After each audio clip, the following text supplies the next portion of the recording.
Kävelin syksyllä 2014 Camino de Santiago Compostelan 760 kilometriä. Matka Pyreneiltä Länsi-Espanjaan kesti 28 päivää. Nukuin joka yö eri paikassa. Söin illallista joka ilta uusien ihmisten kanssa. Jalkoihini tuli kipeitä rakkoja ja kenkäni haisivat hieltä ja mädältä.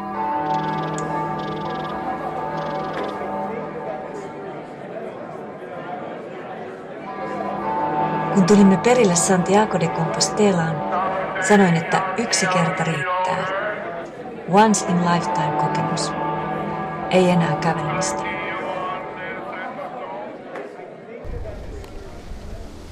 Palasin omaan arkielämääni.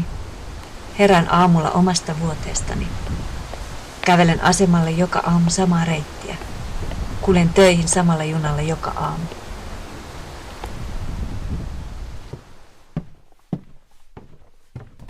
Töissä kävelen joka päivä samoja käytäviä. Nousen samoja rappuja ja avaan samoja ovia.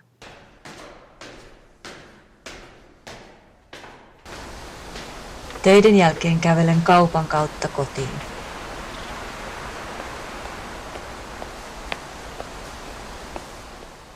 Nyt ymmärrän, että olin väärässä sanoessani ei enää kävellä. Tätä kaminoa kävelen elämäni loppuun saakka.